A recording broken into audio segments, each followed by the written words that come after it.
पृथ्वी के हर कोने में आज हमें किसी न किसी रूप में जीवन देखने को मिलता है। पृथ्वी जिस पे हम रहते हैं वो हमारे सौर मंडल का एक लौता नीला ग्रह है जिसपे हवा और पानी दोनों मौजूद हैं। वैज्ञानिकों के मुताबिक आज से लगभग 4.5 बिलियन साल पहले अंतरिक्ष में कई गैसों के मिश्रण से एक बहुत ही जोरदार धमाका हुआ। इस धमाके से एक बहुत ही बड़ा आग का गोला बना जिसे हम आज सूरज के नाम से जानते हैं। इस धमाके के कारण चारों ओर धूल और गैस का एक बादल बन गया। ऐसा माना जाता है कि पृथ्वी सूर्य और सौरमंडल के निर्माण के पहले केवल धूल और गैस का एक बड़ा बादल था। हवा में घूम रहे धूल के पार्टिकल ग्रेविटी के कारण पत्थर के छोटे छोटे टुकड़ों में बदल गए और धीरे धीरे ये टुकड़े भी ग्रेविटी की फोर्स के कारण आपस में टकरा के एक साथ जुड़ने लगे और छोटी छोटी चट्टानें बनने लगी। और कई मिलियन सालों के बाद ये चट्टानें जुड़ने से एक गोल आकार की चीज बनती है जिसे हम पृथ्वी नहीं कह सकते थे क्योंकि ये एक जलते हुए लावा की तरह दिखाई देती थी। पृथ्वी को अभी भी कई चीजों से गुजरना था क्योंकि अभी ये सिर्फ एक आग का गोला ही थी। बताया जाता है कि उस वक्त धरती के सतह का टेम्परेचर लगभग 1200 डिग्री सेल्सियस हुआ करता था, जहां ऑक्सीजन और पानी का नामो निशान भी नहीं था। लेकिन इस कंडीशन को बदलने में ज्यादा समय नहीं लगा क्योंकि जल्दी ही हमारा ग्रह एक नए ग्रह से टकराने वाला था जिसका नाम था थिया। और जैसे ही ये ग्रह पृथ्वी से टकराया तो पृथ्वी का एक टुकड़ा टूट के पृथ्वी से अलग हो गया जो कि बाद में चांद बना। आज भले ही चांद हमारी पृथ्वी से बहुत दूर है, लेकिन अपनी शुरुआती दौर में चांद पृथ्वी के काफी करीब रोटेट करता था। समय के साथ साथ दूरी बढ़ती चली गई और चांद भी ग्रेविटी की फोर्स और सोलर सिस्टम में मौजूद छोटे छोटे पत्थर और गैसेस के कारण एक गोल आकार में बदल गया। इसके 600 साल बाद हमारी धरती को एक और चीज से गुजरना पड़ा जब सोलर सिस्टम में मौजूद मेटेरॉइड्स धरती की ओर गिरने लगे।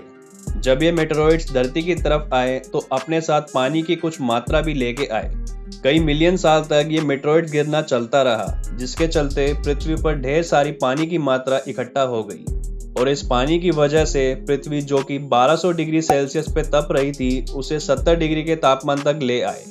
लेकिन अभी भी पृथ्वी की सतह काफी गर्म थी जिसे ठंडा करने का काम भी पानी ही करने वाला था। आपको बता दें कि जो पानी हम लोग आज इस्तेमाल करते हैं वो कई मिलियन साल पुराना है। पृथ्वी के बनने के 700 मिलियन साल बाद इसकी सतह पूरी तरह पानी से कवर हो गई। जमीन केवल कुछ चट्टानों के रूप में ही मौजूद थी और अभी भी धरती पर लावा निकल रहा था जो कि पानी के चलते ठंडा होकर जमीन को ठोस बनाने का काम कर रहा था। 3 बिलियन साल बाद जब पृथ्वी एक ग्रह के रूप में फॉर्म हो गई तब भी मेटेरॉइड्स का पृथ्वी पर गिरना जारी रहा। पानी गर्म होने की वजह से वेपर्स बन के एटमॉस्फेयर में ही फ्लोट हो रहा था और जब पृथ्वी पूरी तरह से ठंडी हुई तब उन वेपर्स को कंडेंस होने का मौका मिला जिसकी वजह से बारिश आई और सबसे पहले फोटोसिंथेटिक बैक्टीरिया फॉर्म हुए। ये बैक्टीरिया धीरे धीरे आउटर गैसेस को कंज्यूम करके ऑक्सीजन को रिलीज करने लगे जिसकी वजह से एटमॉस्फेयर में टॉक्सिक गैसेस कम हुई और ऑक्सीजन बढ़ने लगी। कुछ बैक्टीरिया ऑक्सीजन के साथ साथ इवॉल्व होने लगे। इसके बाद कई सारी इवोल्यूशन होती गई जिसके बाद हमें कई जानवर और इंसान भी देखने को मिले। अगर आपको इसके पीछे की कहानी भी जाननी है कि पृथ्वी पर लाइफ कैसे इवॉल्व हुई और हम इंसान कैसे बने तो कमेंट करके जरूर बताना। दोस्तों, पृथ्वी को ऑलमोस्ट 4.5 बिलियन ईयर्स लगे लाइफ पालने लायक एटमॉस्फेयर को बनाने के लिए और बस कुछ ही सालों में हमने उसे ना रहने लायक बना दिया। उम्मीद करता हूँ कि आपको ये वीडियो इन्फॉर्मेटिव लगी होगी। वीडियो पसंद आई तो लाइक और शेयर जरूर करें और हमारे चैनल ज्ञानसम को सब्सक्राइब करें। मिलते हैं फिर से एक और बेहतरीन वीडियो के साथ। Till then, as always, keep learning and keep growing.